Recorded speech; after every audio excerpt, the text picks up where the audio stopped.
नमस्ते, कैसे हैं आप सभी। उम्मीद है आप सभी स्वस्थ होंगे और आपकी पढ़ाई अच्छी चल रही होगी। और आज की जो हमारी कक्षा है वो जो एनटीए ने पाठ्यक्रम हमारा जारी किया है हिंदी का, तो उसमें इकाई 5 से इकाई 10 तक क्या है, सिर्फ टेक्स्ट है। तो जो टेक्स्ट का मतलब समझते हैं, टेक्स्ट होता है जो रचनाकार होते हैं उनकी जो मूल रचना होती है वो है टेक्स्ट। टेक्स्ट को हिंदी में पाठ बोलते हैं। तो इकाई 5 से इकाई 10 तक हमारा टेक्स्ट है। उसी के अंतर्गत ये अंधेर नगरी नाटक है। तो हम आज अंधेर नगरी नाटक की कथा वस्तु को देखेंगे और हम जो नाटक के प्रमुख कथन हैं, जो प्रमुख पात्र हैं, उनको देखेंगे। ठीक, तो चलिए शुरू करते हैं।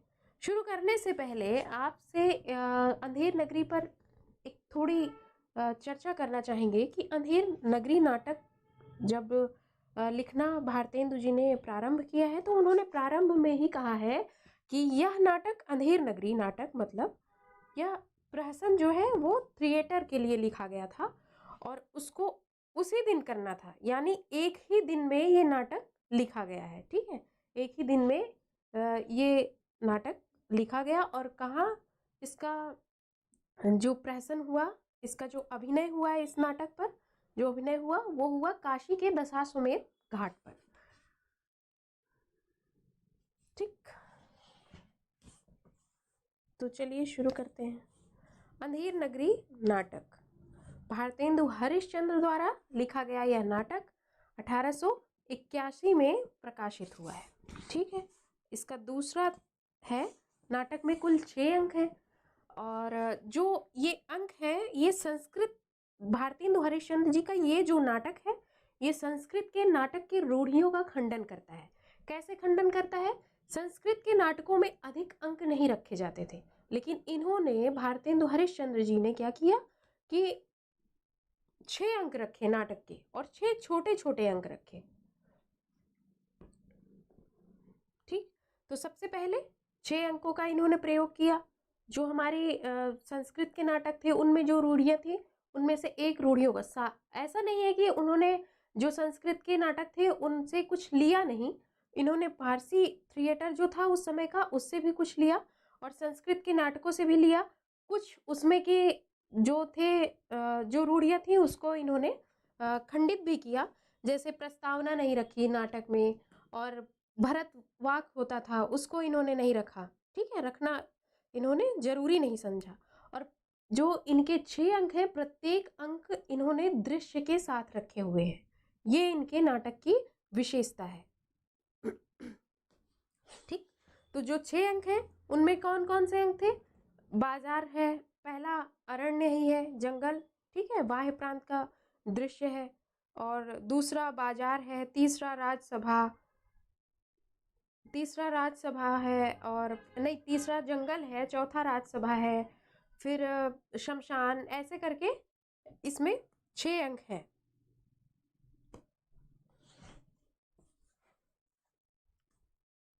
यह नाटक प्रहसन शैली में लिखा गया है जो व्यंग्यात्मक हास्य नाटक है।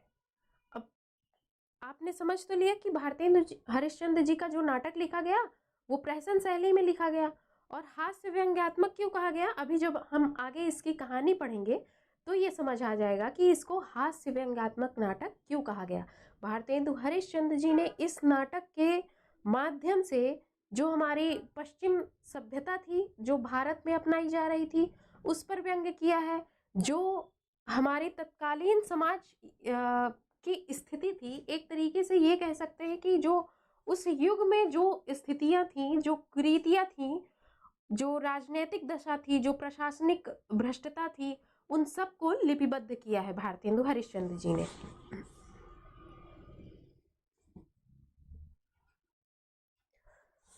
नाटक में कुल 28 पात्र हैं। अब देखिए कौन कौन से हैं। पहला है राजा, महंत, गोवर्धन दास, नारायण दास। अब ये 28 पात्र जो हैं इनके वो राजा ही है। ठीक है, और फिर आते हैं महंत। महंत कौन है? महंत एक साधु है, ठीक, जो ज्ञानी होते हैं, दूरदर्शी भी उनको कह सकते हैं। गोवर्धन दास, गोवर्धन दास महंत जी का शिष्य है, ठीक है। और कैसा शिष्य है? लोभी शिष्य है। तो गोवर्धन दास लोभी शिष्य, ठीक। नारायण दास महंत जी का दूसरा शिष्य होता है।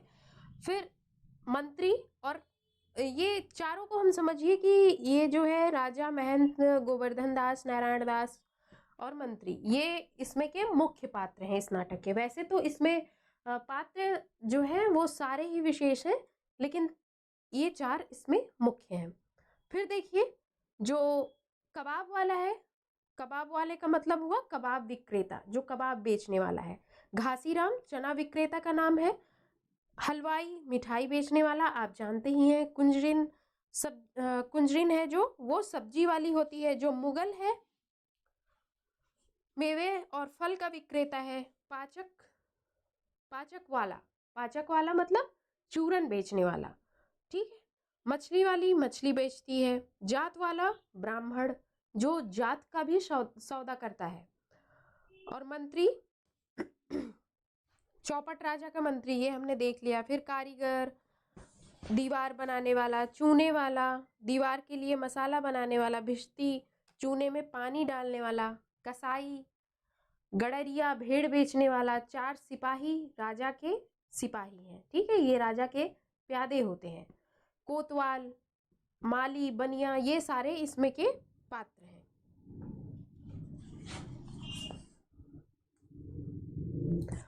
इस नाटक में विशेष क्या है? यह नाटक नव जागरण परक चेतना पर आधारित है, ठीक है। जो मतलब इस नाटक के जरिए जो भारतेंदु हरिश्चंद्र जी हैं, उन्होंने जो भारत की जनता थी उसमें चेतना फैलाने का काम किया, ठीक है।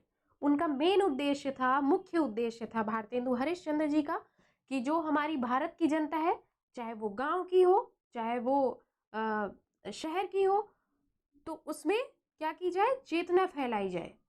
और कैसे? इसीलिए इन्होंने इस नाटक को रंगमंच से जोड़ दिया। इस नाटक में अन्य भाषाओं के शब्द भी शामिल हैं। हाँ, अन्य भाषाओं के शब्द कैसे शामिल हैं? अभी जब हम कथन पढ़ेंगे तो आप उसमें देखेंगे, आपको बहुत सारे उसमें तद्भव शब्द मिल जाएंगे, ठीक है, तत्सम मिल जाएंगे। कुछ शब्द जो है वो फारसी के भी मिल जाएंगे आपको। इस नाटक पर पारसी थिएटर का प्रभाव है। नाटक में पारसी थिएटर का प्रभाव है, जो वो कैसा माना जाता है? कहीं कहीं तुकबंदी के लिए माना जाता है, ठीक है। और उस समय पारसी थिएटर जो था वो क्या था? वही प्रचलन में चलता था। और पारसी थिएटरों में थोड़ी अश्लीलता होती थी, ठीक है, उनमें दृश्यों में अश्लीलता या फुहड़ता होती थी, तो उसको इन्होंने छोड़ दिया। लेकिन फारसी थिएटर का प्रभाव इनके तुकबंदियों में माना जाता है। जो अभी उक्तियां हम आगे देखेंगे उसमें देखेंगे कि कैसे जो तुकबंदियां बनाई गई हैं वो फारसी थिएटर के प्रभाव से बनाई गई हैं। इसकी भाषा कैसी है? ब्रज और खड़ी बोली है। खड़ी बोली में गद्य, और जो पद्य है वो कैसे है? वो ब्रज भाषा में है, ठीक है। अब देखिए, ये है हमारा नाटक का पहला अंक, ठीक। नाटक का पहला अंक बाह्य प्रांत। बाह्य प्रांत में क्या होता है? नाटक के पहले अंक में दोनों शिष्य अपने चेले के साथ, महंत जी अपने शिष्यों के साथ प्रस्तुत होते हैं। महंत जी अपने शिष्यों के साथ प्रस्तुत होते हैं। और कैसे प्रस्तुत होते हैं? भजन करते हुए प्रस्तुत होते हैं। राम भजो राम भजो राम भजो भाई, ऐसे भजन करते हुए प्रस्तुत होते हैं। फिर अपने शिष्यों को लोभ न करने का उपदेश देते हैं। यही जो गुरु जी हैं वो अपने शिष्यों को उपदेश देते हैं कि लोभ नहीं करना चाहिए। लोभ पाप को मूल है। लोभ मिटावत मान।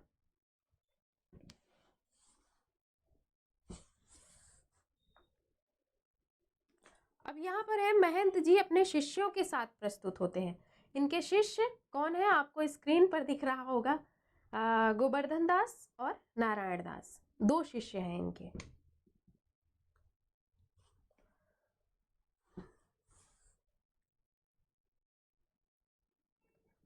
जो इनका पहला अंक है उसी में जो महंत जी हैं वो आते हैं, शिष्यों को लोभ न करने का उपदेश देते हैं, भजन करते हुए आते हैं और शिष्यों को भिक्षा मांगने के लिए भेजते भी हैं। शिष्यों को उपदेश पहले देते हैं कि देखो लोभ मत करना, उसके बाद फिर भेजते हैं कि जाओ भिक्षा लेकर आओ।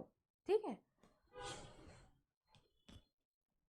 और यहाँ महंत क्या है, महंत अपने शिष्यों को भिक्षा के लिए भेजते हैं। अब दूसरा अंक देखेंगे, महंत जी और नारायण दास पूरब दिशा की ओर जाते हैं और गोवर्धन दास पश्चिम दिशा की ओर जाता है। ध्यान रखिए कि महंत जी और नारायण दास पूरब दिशा की ओर जाते हैं। एक तरीके से भारतेंदु हरिश्चंद्र जी ने यहाँ पर यह दिखाने का प्रयास किया है कि पूरब कहाँ है। पूरा जब आप देखेंगे मानचित्र तो आपको भारत पूरब दिशा में मिलेगा, और जो पश्चिम दिशा है वो क्या है, जो सभ्यता, पश्चिमी सभ्यता, जो अंग्रेज आए थे उनका जो शासन था वो पश्चिम दिशा है। तो जो गोवर्धन दास रहता है उसका स्वभाव कैसा होता है, उसका स्वभाव लोभी आलसी प्रकृति का होता है, तो वो पश्चिम दिशा की ओर जाता है। और जो नारायण दास है और जो महंत जी हैं ये ईमानदार और परिश्रमी होते हैं, ये पूरब दिशा की ओर जाते हैं। ठीक, तो एक तरीके से यहाँ पर इन्होंने व्यंग किया जो हमारे पश्चिम दिशा से आए थे हमारे देश में अंग्रेज, उनके ऊपर। नाटक के इस अंक में बाजार का दृश्य है।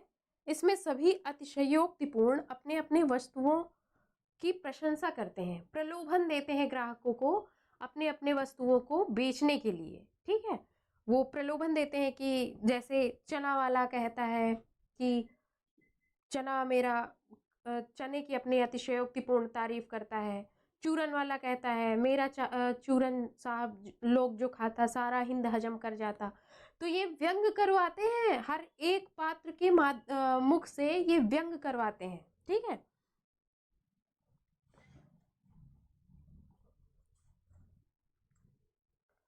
फिर नाटक का तीसरा अंक अरण्य जंगल। ठीक है, दूसरा अंक क्या था, बाजार, और तीसरा अंक क्या है, अरण्य जंगल। जो दूसरा अंक है इसी में जो गोवर्धन दास होता है वो बाजार में जाता है और सारी वस्तुएं हैं बाजार की, उनके भाव को वो सुनता है टके सेर। तो उसको आश्चर्य होता है कि ये क्या नगरी है कि जहाँ हर एक वस्तु ही टके सेर की है, कोई भेद ही नहीं है। मिठाई भी टके सेर और मछली भी टके सेर, कबाब भी टके सेर, चूरन भी टके सेर, यहाँ तक कि जो ब्राह्मण बैठा है वो जात बेच रहा है वो भी टके सेर। तो ये पूछता है कि ये क्या नगरी है और यहाँ का राजा कौन है, तो इसको उत्तर मिलता है अंधेर नगरी चौपट राजा, टके सेर भाजी टके सेर खाजा। फिर जो दूसरे अंक में जो होता है गोवर्धन दास, वो क्या करता है, वो मिठाई खरीदता है। ठीक है, और 7 पैसे में कुल 2.5 सेर मिठाई ये खरीदता है और बड़ा खुश होता है कि आज तो मज़ा आ जाएगा खाने में, कि 7 पैसे में 2.5 सेर मिठाई मिल गई और गुरुजी भी प्रसन्न हो जाएंगे, बहुत मज़ा आएगा। तो जाता है वापस से कहाँ, गुरुजी से मिलने।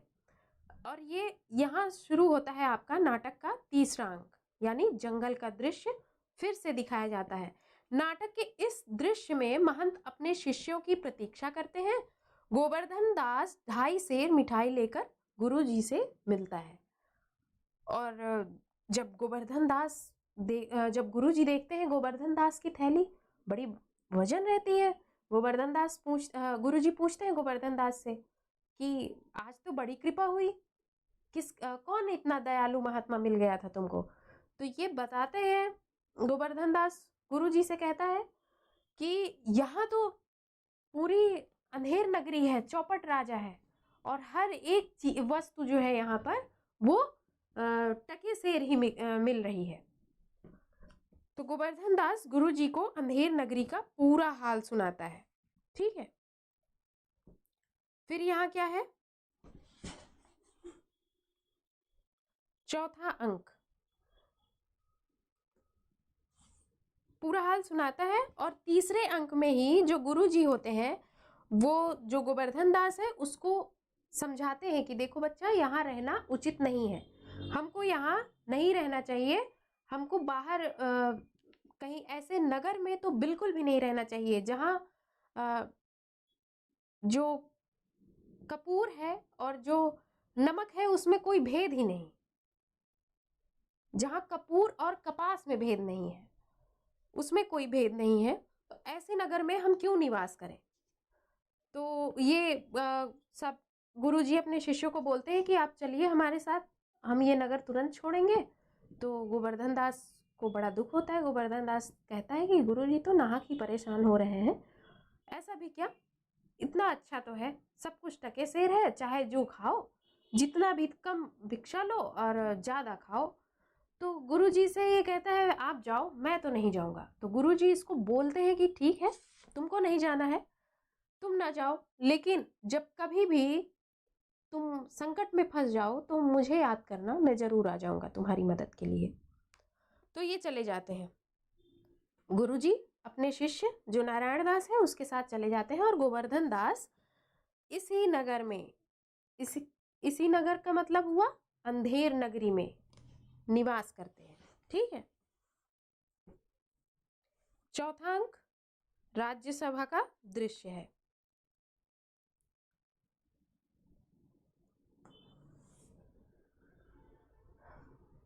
राजा, मंत्री, सैनिक, नौकर आदि सभी राज्य दरबार में क्या है, उपस्थित है। ठीक है। और सभी क्या कर रहे हैं, जो राजा है उसको शराब पिला रहे हैं। राजा नशे में है और उसके सेवक उसको और भी शराब पिलाते हैं। और इतने में ही एक फरियादी आता है और राजा से न्याय की मांग करता है। ठीक, फरियादी आता है, दुहाई हो सरकार, दुहाई हो, मेरी बकरी मर गई। तो राजा सोचिए इतना नशे में है कि उसको बकरी बरकी सुनाई पड़ती है। ऐसे ही जब राजा नशे में रहता है तो उससे एक सिपाही बोलता है इसी में कि महाराज पान खा लीजिए। तो राजा जो है उसको सुनाई पड़ता है क्या, सुपनखा आ गई। तो राजा जो है नशे में रहता है, वो चौंक जाता है, ये कहकर उठता है घबरा कर। तो जो मंत्री है वो बताता है कि नहीं नहीं, वो सेवक तो कह रहा है कि महाराज पान खा लीजिए। तो राजा इसी बात पर क्रोधित हो जाता है और कहता है कि सेवक को 200 कोड़े 100 कोड़े की सजा देता है कि नाहक ही मेरी इसने जो है नींद खराब कर दी, मैं बैठा था मुझे चौंका दिया इसने। तो ऐसा बोलता है और उसको सजा सुनाता है। और मंत्री फिर अपने तरीके से उसको शांत कराता है राजा को। मंत्री कहता है कि इसमें इसकी क्या गलती, गलती तो उसकी है जिसने पान बना कर दिया, ना वो पान बना कर देता, ना तो ये आपको आता पान देने, ना आप चौंक कर उठते। तो फिर कहता है कि ठीक है, पान बनाने वाले को 200 कोड़ों की सजा दो। इतना मूर्ख राजा है, सोचिए। फिर फरियादी आता है, दुहाई हो महाराज, दुहाई हो, मुझे न्याय चाहिए। फिर वो बताता है कि जो कल्लू बनिया है उसकी दीवार गिरने से मेरी बकरी दब के मर गई। अब राजा देखिए यहाँ पर कहता है कि बरकी दब के मर गई। तो उसको बताया जाता है कि नहीं नहीं मंत्री, नहीं नहीं राजा जी, बकरी दब के मर गई है। तो कहता है अच्छा ठीक है। फिर वो क्या करता है कि वो आदेश देता है अपने सिपाहियों को कि जाओ इसकी दीवार पकड़ के ले आओ। अब सोचिए, आपकी दीवार भी चलकर आ सकती है क्या? लेकिन वो राजा है और कहता है कि राजा का आदेश जो है वो सभी मानेंगे, जाओ दीवार को पकड़ के ले आओ। तो मंत्री कहता है दीवार कैसे आ सकती है? तो कहता है अगर दीवार नहीं आ सकती तो उसके किसी भाई बहन रिश्तेदार किसी को भी बुला कर ले आओ। इतना मूर्ख राजा है। फिर यहाँ पर सभी जो फरियादी होते हैं, इसी में आते हैं आपके चूने वाले और सब। फिर उसके बाद क्या होता है, अंत में सारे फरियादी अपनी अपनी फरियाद सुनाते हैं और जो मूर्ख राजा होता है वो क्या करता है, कोतवाल जो है उसके ऊपर सारा दोष मढ़ देता है और कहता है कोतवाल को फांसी की सजा सुना दी जाती है। मतलब जो बकरी दीवार, कल्लू बनिया की दीवार गिरने से बकरी दब के मरी थी, तो कल्लू बनिया कहता है कि मैं क्या करूं, जो भिष्टी है उसने ऐसी दीवार ही बनाई कि दीवार गिर गई। तो भिष्टी को बुलाया जाता है, चूने वाले को। तो चूना वाला बताता है कि भैया भिष्टी ने पानी ज़्यादा मिला दिया, इसलिए वो दीवार गिर गई। ऐसे ऐसे करके सारी अपनी अपनी बात करते हैं, सफाइयाँ देते हैं और अपने अपने आप को जो है निर्दोष साबित करते हैं। बाद में ये होता है कि कोतवाल सवारी निकाल रहा था, नगर सवारी, तो इसलिए कोतवाल को सजा सुना दी जाती है। ठीक, अब आप सोचिए कि राजा कितना मूर्ख है। ऐसे राजा किसी को स्वीकार है क्या, किसी जनता को? लेकिन सब चल रहा था सब। 5वां अंक, अरण्य दृश्य। इस दृश्य में गोवर्धन दास मजे से मिठाई बैठकर खाता है। ठीक है। 4थे अंक में राजा ने कोतवाल को फांसी की सजा दे दी है और फांसी जो है वहां पर राजा के सैनिक जो है जाते हैं कोतवाल को लेकर के और कहते हैं कि साहब इसके जो गले का साइज है वो फंदे में फिट नहीं आ रहा है, इसका गला जो है बड़ा पतला है और इसलिए कोतवाल को छोड़ दिया जाता है। फिर राजा कहते हैं जाओ मोटे गले वाले व्यक्ति को ढूंढ के लाओ। अब 5वें अंक में गोवर्धन दास मजे से मिठाई बैठकर खा रहा है। आपको दिख भी रहा है ना, गोवर्धन दास खूब मजे से मिठाई खा रहा है, बैठकर खाता है। गोवर्धन दास की गर्दन मोटी होने के कारण राजा के जो सैनिक हैं गोवर्धन दास को पकड़कर राजा के पास ले जाते हैं। ठीक है। गोवर्धन दास पूछता है और मिठाई खाते खाते गोवर्धन दास खूब सोचता रहता है कि ना कि गुरुजी परेशान थे, इतनी मजा आ रही है, क्या मिठाई खाने को मिल रही है, कितना अच्छा लग रहा है और इतनी मिठाई तो मैंने कभी खाई ही नहीं। और गोवर्धन दास पहले से ही मोटा था, पहली वाली पीपीटी में आपने देखा था ना, उसमें मोटा था गोवर्धन दास। तो पहले से ही गोवर्धन दास मोटा था, वो और मोटा होता गया तो उसकी गर्दन भी मोटी हो गई। फिर सिपाहियों को वो मिठाई खाते दिख जाता है, कहता है इसकी तो सिपाही बोलते हैं इसकी गर्दन अच्छी है और इसको फांसी की सजा मिलनी चाहिए। फिर गोवर्धन दास मिठाई खाते खाते गुरुजी के विषय में सोचता रहता है और राजा के सैनिक गोवर्धन दास को पकड़ कर ले जाते हैं। गोवर्धन दास पूछता है कि कहाँ ले जा रहे हो भाई हमको? तो वो कहता है राजा का आदेश है, तुम्हारी गर्दन मोटी है, तुमको फांसी दी जाएगी। तो गोवर्धन दास को बड़ा अपनी जो गुरुजी से की बात ना मानी थी उसने, उस पर पछतावा हो रहा था गोवर्धन दास को कि मैंने ऐसा क्यों किया। फिर आ जाता है 6ठा अंक, श्मशान का दृश्य। देखिए इसमें इस अंक में गोवर्धन दास को फांसी पर चढ़ाने की सजा दी जाती है। जा रहा है गोवर्धन दास फांसी पर चढ़ने, देखिए। और गोवर्धन दास अपने गुरु को याद करता है क्योंकि गुरुजी ने पहले भी कहा था ना कि जब तुम मुझे याद करोगे मैं आ जाऊंगा। देखिए पारसी थिएटर पारसी थिएटर था उसमें चमत्कारिता को भी महत्व दिया जाता था। तो जो हरिश्चंद्र जी थे इसमें भी प्रभाव देखा जा सकता है कि जैसे ही ये याद करता है गोवर्धन दास, गुरुजी अचानक से आ जाते हैं। तो इनके नाटकों में ये अचानक वाली चीजें होती हैं। ठीक है। तो नाटक के अंक में गोवर्धन दास को फांसी पर चढ़ाने की सजा दी जाती है और गोवर्धन दास अपने गुरुजी को याद करता है और गुरुजी आ जाते हैं। जो बहुत महत्वपूर्ण बिंदु है आपकी कहानी को समझने के लिए वो मैंने इसमें लिखा है, ना कि पूरी कहानी। ठीक है, क्योंकि मैं तो वो आपको बता ही रही हूँ। फिर जब गोवर्धन दास को ले जाते हैं सैनिक तो गोवर्धन दास गुरुजी को याद करता है, गुरुजी आ जाते हैं। फिर गुरुजी क्या बोलते हैं राजा से, कहते हैं कि क्या मैं गोवर्धन दास से कुछ उसके कान में कह सकता हूँ? तो राजा की आज्ञा होती है कि ठीक है जाओ कहो। फिर गुरुजी गोवर्धन दास को अपना पूरा जो उनका एक प्लान होता है वो समझा देते हैं। फिर आप जो गोवर्धन दास है और जो गुरुजी हैं दोनों क्या करते हैं, दोनों आपस में ही बहस करने लगते हैं। ठीक है। फिर उनको बहस करता देख कि मैं फांसी पर चढ़ूंगा, मैं फांसी पर चढ़ूंगा, ऐसा कहता देख मंत्री और राजा को आश्चर्य होता है। फिर राजा पूछता है कि ये क्या बात हुई, अब तुम दोनों क्यों लड़ रहे हो फांसी पर चढ़ने के लिए? तो राजा बोलता है कि तो गुरु जी जो हैं, जो महंत जी हैं, वो बोलते हैं कि बहुत ही अच्छा शुभ मुहूर्त है, जो इस मुहूर्त में फांसी पर चढ़ेगा वो जो है सीधे बैकुंठ जाएगा। तो यहाँ पर राजा जो है वो कहता है कि बैकुंठ तो अब मैं जाऊंगा, और मंत्री कहता है बैकुंठ मैं जाऊंगा। फिर ये आपस में लड़ने लगते हैं, और फिर क्या होता है कि जो मूर्ख राजा होता है वो स्वयं ही फांसी पर चढ़ जाता है। तो ये थी कहानी। ठीक है, अब चलिए कथन देखते हैं कि जो प्रमुख इनके कथन हैं उनमें कैसे भारतेंदु हरिश्चंद्र जी ने व्यंग किया है। प्रमुख कथन: अंधेर नगरी चौपट राजा, टका शेर भाजी, टके शेर खाजा। ऊंच नीच ऊंच सब एक ही ऐसे, जैसे भणुए पंडित तैसे। गोवर्धन दास कह रहा है। ठीक, प्रमुख कथन: प्रथम अंक वाह्य प्रांत, राम भजो राम भजो राम भजो भाई। महंत जी कहते हुए आते हैं ना भजन करते हुए।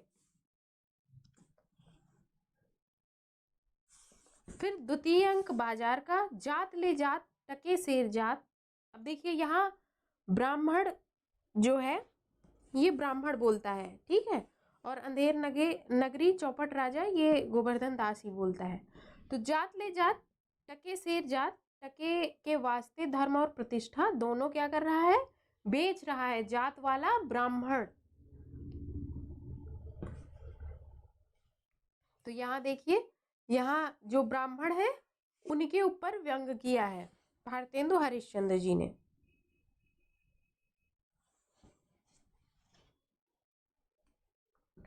फिर तृतीय अंक जो है वो क्या है, तृतीय अंक में सेत सेत सब एक से, जहां कपूर कपास, ऐसे देश कुदेश में कबहु न कीजे बास। जब वो गोवर्धन दास बताता है अंधेर नगरी का हाल, तब ये महंत जी की जो है पंक्तियां हैं। देखिए कपास पास तुकबंदी बन रही है ना। फिर चतुर्थ अंक राजसभा। राजसभा में राजा बोलते हैं, चुप रहो, तुम्हारा न्याय यहाँ ऐसा होगा जैसा जम के यहाँ भी ना होगा। अब जम क्या है, जम का मतलब जमना नहीं, यमराज, ठीक है, यम देशी भाषा है, ठीक है, तो जम लिखा गया है। वैश्या जोरू एक समाना, ये गोवर्धन दास ने ही कहा है। अंधाधुंध मचऊ सब देसा, मनहु राजा रहत विदेशा। अब देखिए यहाँ ये पंक्ति क्यों बोली गई, गोवर्धन दास से क्यों बुलवाई भारतेंदु हरिश्चंद्र ने, क्योंकि उस समय अंग्रेजों का शासन था, और जो अंग्रेजों की महारानी थी वो विक्टोरिया, वो यहाँ थोड़े ना रहती थी भारत में हमेशा, वो तो बाहर रहती थी ना। तो उन पर व्यंग कस दिया है यहाँ भारतेंदु हरिश्चंद्र जी ने। हलवाई देखिए जलेबियां बेच रहा है अपना, अतिशयोक्तिपूर्ण। ये पंक्तियां मैंने इसलिए लिखी क्योंकि देखिए यही बोलता है, खाजा ले खाजा टके शेर खाजा, ठीक है। क्योंकि ये जो चना वाला है इसमें जो पंक्तियां हैं इसको क्रम से जो एनटीए ने 23 में प्रश्न पूछा था, द्वितीय पाली थी, उसमें ये प्रश्न पूछा था कि इन पंक्तियों का क्रम लगाइए, ठीक है, क्रम से इन पंक्तियों को रखिए। जब आप पंक्तियां पढ़ेंगे तभी आप उनको क्रम से लगा सकेंगे। तो चना खाते मियाँ जुलाहे, दाढ़ी हिलती गाहे बगाहे, इसी पंक्तियों को तोड़ दिया था, ठीक है, और इन्हीं का क्रम बनाने को कहा था। फिर चने चबावे घासी राम, जिनकी झोली में दुकान, चना चुरमुर चुरमुर बोले, बाबू खाने को मुंह खोले।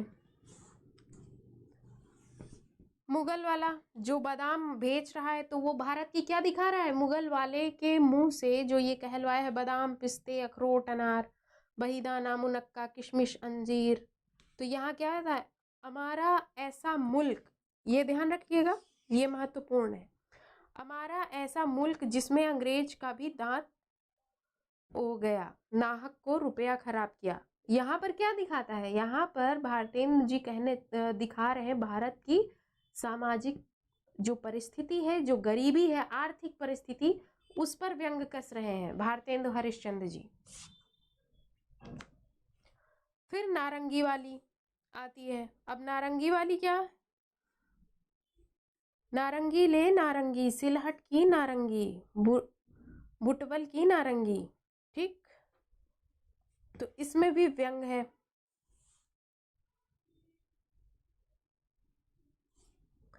कबाब वाला जो प्रशासनिक व्यवस्था थी उस पर व्यंग कर रहा है। 84 मसाला 72 आंच, कबाब गर्मा गर्म मसालेदार। ठीक है, 84 मसाला 72 आंच। ये जो जाति पाति चलती थी वो ब्राह्मण भी व्यंग किया, और जो ये पढ़ाई लिखाई जो योनि जो पाखंड चलता था, हमारी समाज की जो कुरीतियां थी, उस पर व्यंग कबाब वाले ने किया। फिर जात वाला, ब्राह्मण जात ले जात, टके सेर जात 1 टका। ठीक है, सब जाति ही बेच रहा है ब्राह्मण वाला बैठकर बाजार में। तो यहाँ भारतेंदु हरिश्चंद्र जी दिखाते हैं कि इस जो नाटक है, इस नाटक में कोई भी पात्र जो है वो क्या है, इस नाटक के हर पात्र सभी क्या कर रहे हैं, सामाजिक व्यंग कर रहे हैं। ठीक है, आर्थिक सामाजिक स्थितियों को दिखा रहे हैं।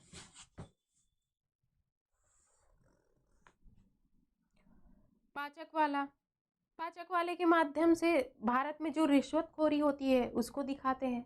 कहते हैं चूरन हमारा जो खाता सारा हिंद हजम कर जाता। यहाँ ये बताते हैं कि जो अंग्रेज आए हैं भारत में, वो सिर्फ हिंदुस्तान के लोगों पर शासन नहीं करना चाहते, वो पूरे हिंद को ही हजम करना चाहते हैं, यानी पूरे हिंद को अपना बना लेना चाहते हैं।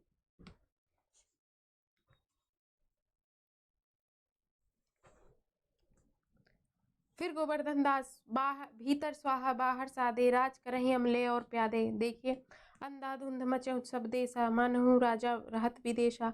ये लाइनें आप ध्यान रखिएगा, ये पूछ लेगा या फिर इन लाइनों का क्रम कह देगा कि आप सुमेलित कर लीजिए।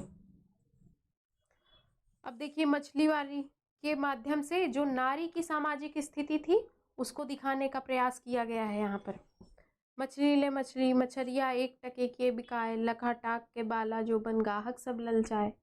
तो यहाँ पर जो नारी का चित्रण, जो नारी की सामाजिक स्थिति थी उसका चित्रण किया गया है।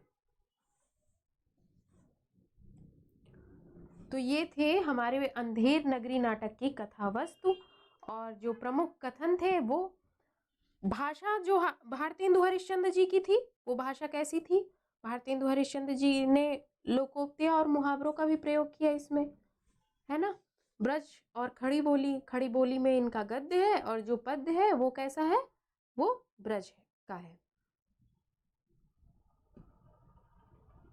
और जो नाटक का दूसरा अंक होता है, उस दूसरे अंक में कुल 11 पात्रों की एंट्री होती है। ठीक है, 11 पात्रों का प्रवेश नाटक के दूसरे अंक में होता है। और जो नाटक का तीसरा अंक है वो नाटक की क्या है, मूल संवेदना है। ध्यान रखिएगा इसको।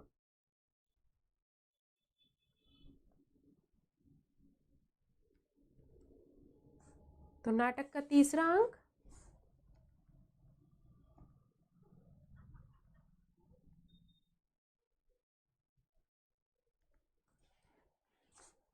ये नाटक की मूल संवेदना है। ठीक,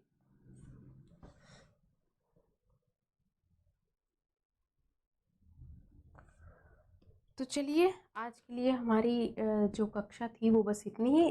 कल मिलते हैं हम अपनी अगली कक्षा के साथ। धन्यवाद। और अगर आपको ये जानकारी सब अच्छी लगी हो तो आप सब्सक्राइब करिए हिंदी से संबंधित और भी जानकारियों के लिए, और बेल आइकन को भी हिट कर दीजिएगा। धन्यवाद।